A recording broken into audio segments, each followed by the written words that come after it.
Welcome to Tallinn, Estonia. এখন আমরা তালিনের old টাউনের দিকে যাব।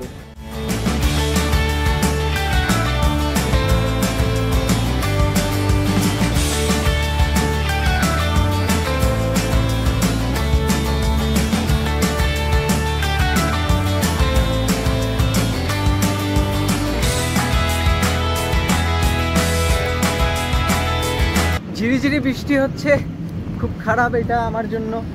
আমি চাচ্ছিলাম না বৃষ্টি হোক, ডাল ওয়েদার ছিল, গ্লুমি ছিল, কোনো ব্যাপার ছিল না, বাট বৃষ্টি হোক এটা চাচ্ছিলাম না। এখন একটু জোরে জোরে বৃষ্টি হচ্ছে, that's really bad for me, but আমি তাও ট্রাভেল করব।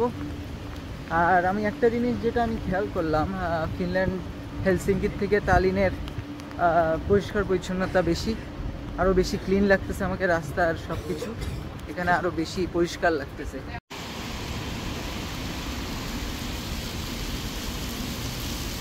সূর্য উঠে আছে, তাও অনেক জোরে বৃষ্টি হচ্ছে। আমি এই জন্যই রেনকোটটা নিয়ে আসছিলাম, আমাকে ট্রাভেল করা থেকে আটকাইতে পারবে না বৃষ্টিও।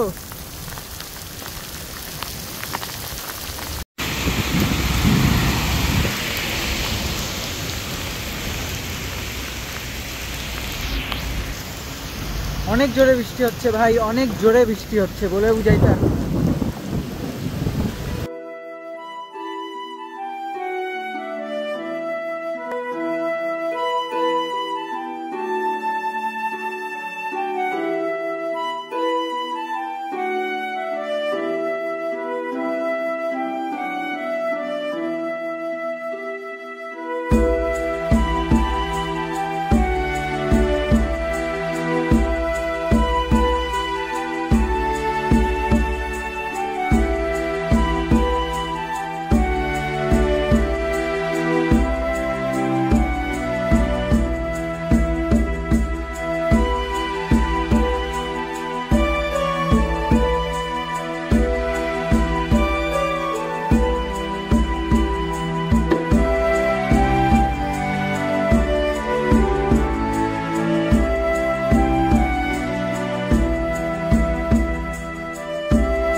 এটা হচ্ছে একটা সুভেনিয়ার শপ।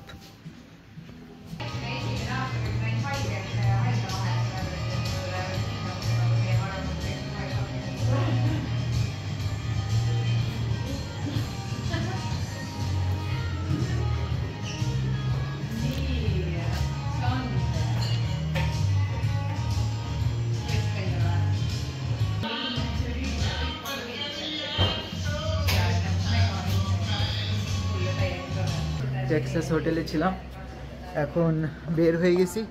একটু আগে আপনাদেরকে সুভেনিয়ার শপটাও দেখালাম। চলেন এখন আমরা আরও কিছু জায়গা দেখতে যাই।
চলেন আমরা এখন একটু এস্তোনিয়া সম্পর্কে জানি।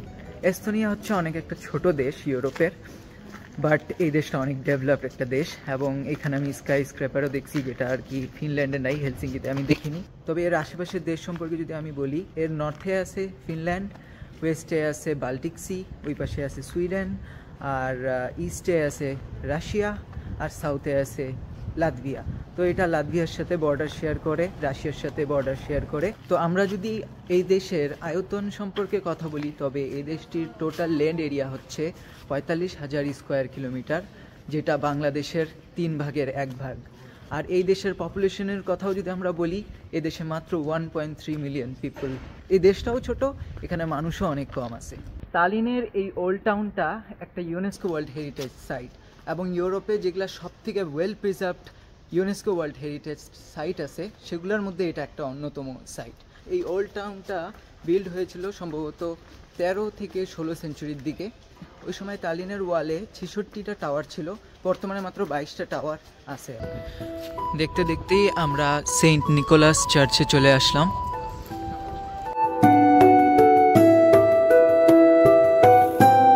তো এই পর্যন্ত আমরা 3টা চার্চ দেখলাম।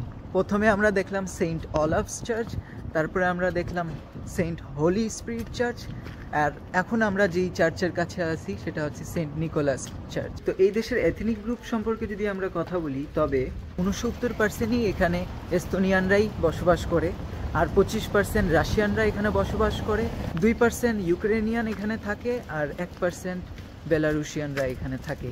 আর বাকি যে 3% আছে সেটা হচ্ছে বাইরের ন্যাশনালিটি হইতে পারে, ফিনিশ হইতে পারে, বাংলাদেশি, ইন্ডিয়ান, পাকিস্তানি, শ্রীলঙ্কান বা আদার পৃথিবীর যে কোনো দেশের হইতে পারে।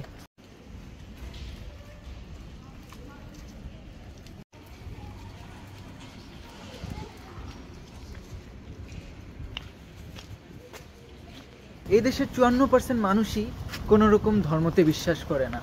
16% এখানে ইস্টার্ন অর্থোডক্স খ্রিস্টান আছে, 10% এখানে লুথারেন খ্রিস্টানস আছে, এখানে কিছু ক্যাথলিক খ্রিস্টানসও আছে, তারপর এখানে ব্যাপটিস্টও আছে, মুসলিমসও এখানে আছে কিছু, আর কিছু জুসও আছে এখানে।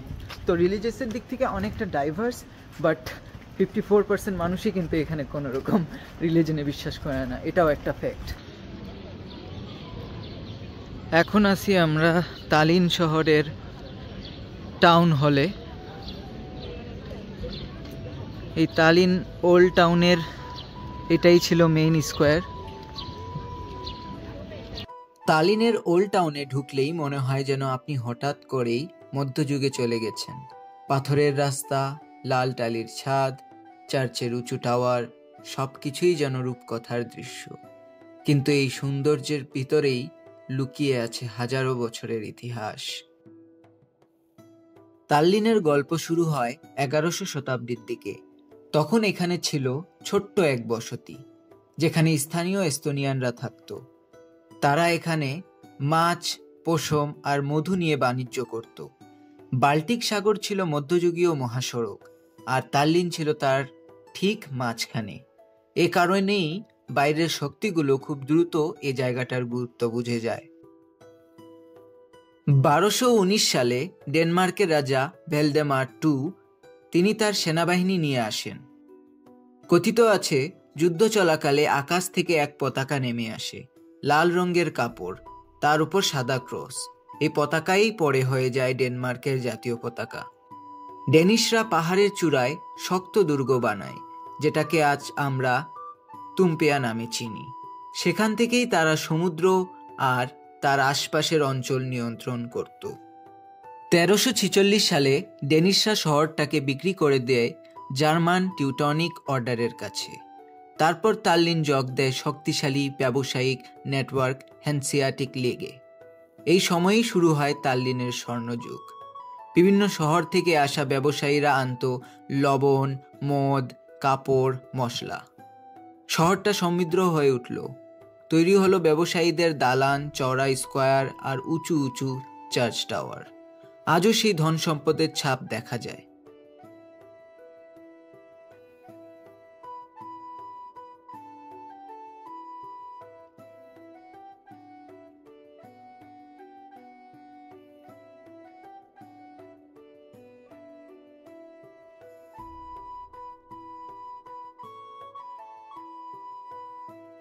16শো শতাব্দীর মাঝামাঝি লিভোনিয়ান ওয়ার এর সময় রাশিয়া, সুইডেন, ডেনমার্ক আর পোল্যান্ড সবাই লড়ছিল তাল্লিনের জন্য। শেষমেশ 1561 সালে শহরটা চলে যায় সুইডেনের হাতে। এই সময়কে এস্তোনিয়ানরা বলে ভালো সুইডিশ যুগ। তখন নতুন স্কুল, প্রতিরক্ষা ব্যবস্থার উন্নতি আর পুনর্গঠন শুরু হয়েছিল। 1710 সালে গ্রেট নর্দার্ন ওয়ারের সময়ে রাশিয়ার tsar Peter the Great Tallinn দখল করেন। এরপর প্রায় 2 শতাব্দী শহরটা থাকে রাশিয়ান সাম্রাজ্যের অধীনে। এই সময়ে নতুন প্রাসাদ বানানো হয়, উঠে আসে অর্থোডক্স চার্চ, বসতি গড়ে ওঠে রাশিয়ান ব্যবসায়ীদের। 1918 সালে প্রথমবারের মতো এস্তোনিয়ানরা স্বাধীনতা ঘোষণা করে, কিন্তু স্বাধীনতা স্থায়ী হয়নি। প্রথমে সোভিয়েতরা, তারপর দ্বিতীয় বিশ্বযুদ্ধের সময় নাৎসিরা, আবারও সোভিয়েতরা দখল করে। যুদ্ধের সময় তাল্লিনের কিছু অংশ বোমায়ও ধ্বংস হয়েছিল, কিন্তু সৌভাগ্যক্রমে ওল্ড টাউনের বেশিরভাগ অংশটি টিকে যায়। অবশেষে 1991 সালে সিঙ্গিং রেভলিউশনের মাধ্যমে এস্তোনিয়া আবারও স্বাধীনতা ফিরে পায়। হাজার হাজার মানুষ একসাথে গান গেয়ে শান্তিপূর্ণ আন্দোলন করেছিল, যা ইতিহাস পাল্টে দেয়। আজ তাল্লিন আবারও এক মুক্ত রাজধানী।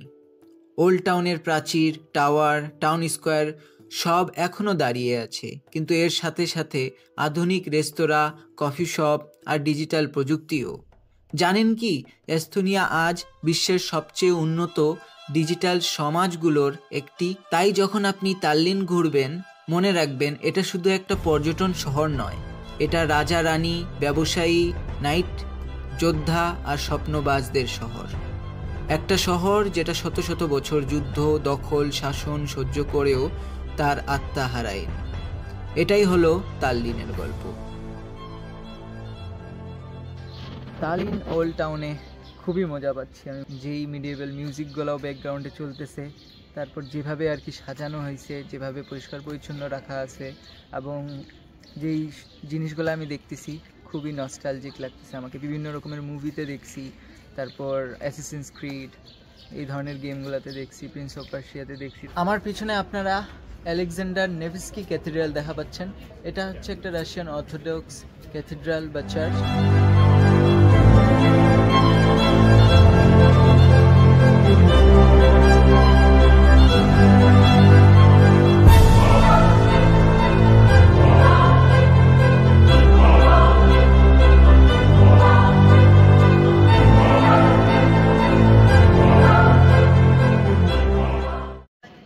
আর এইটা যে চার্চটা আপনারা দেখা পাচ্ছেন, এটা হচ্ছে সেন্ট মেরিস চার্চ বা ক্যাথিড্রাল। এটা হচ্ছে একটা লুথারান চার্চ।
এটা হচ্ছে তুম্পিয়া কাসেল।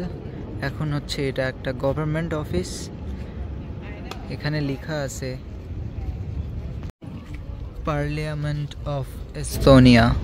আমরা এখন একটা ভিউইং পয়েন্টে আসছি যেখান থেকে আর কি পুরো ওল্ড টাউনটা দেখা যায় আর এস্তোনিয়ার স্কাই স্ক্র্যাপারও দেখা যায়। এখান থেকে সম্পূর্ণ ওল্ড টাউনটা দেখা যাচ্ছে আর এদিকে শিপ রাখা আছে, তালিন লিঙ্ক বা এক্রো লাইন, আমার মনে হয় ওইটাই পোর্ট।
তো আমি তালিনের ওল্ড টাউন থেকে বের হয়ে যাচ্ছি।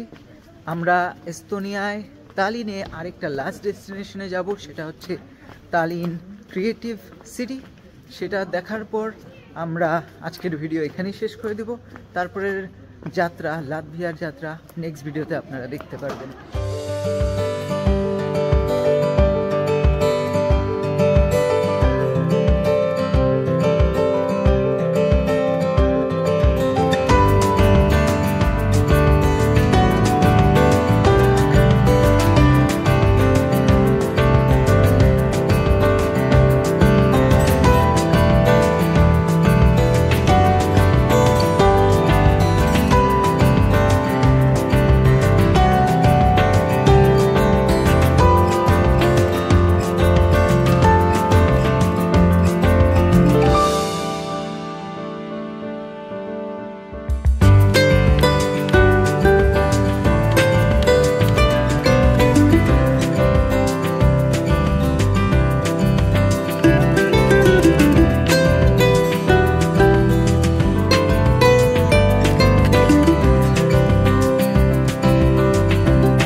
ফিনল্যান্ডের হেলসিঙ্কিতে যেমন পিঙ্ক ট্রেন আছে, এখানে হচ্ছে অরেঞ্জ ট্রেন, আর এখানকার ট্রামগুলা সাদা লাল, আর ফিনল্যান্ডে হেলসিঙ্কিতে সবুজ কালার অ্যান্ড হলুদ।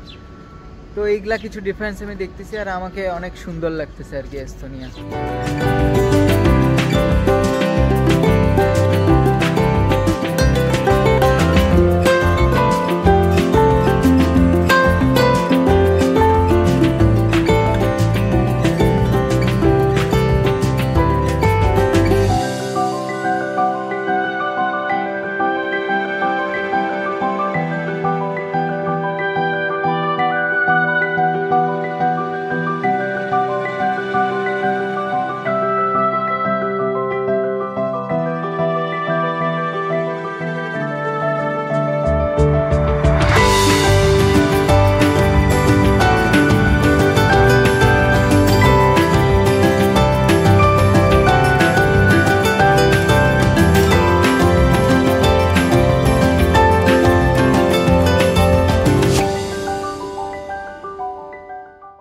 তো আমি এখন চলে আসছি তালিনের ক্রিয়েটিভ সিটিতে।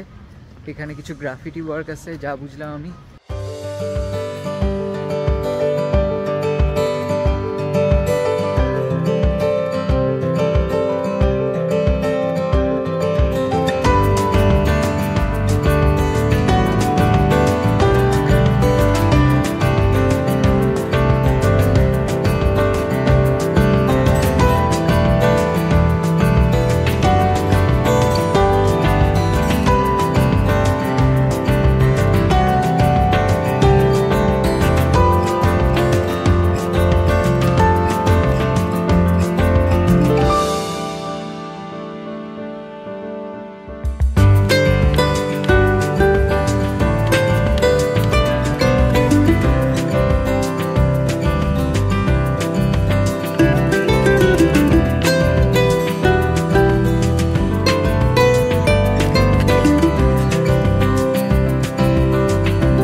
এটাই ছিল তালিন এস্তোনিয়া। আজকের ভিডিও এই পর্যন্তই। নেক্সট ভিডিওতে আপনারা দেখবেন এস্তোনিয়া থেকে লাতভিয়ার যাত্রা। তো ভিডিওটি ভালো লাগলে অবশ্যই লাইক করবেন, কোনো কিছু বলতে চাইলে কমেন্ট করবেন, and please don't forget to subscribe me. তবে আজকে এই পর্যন্তই, টাটা, বাই বাই।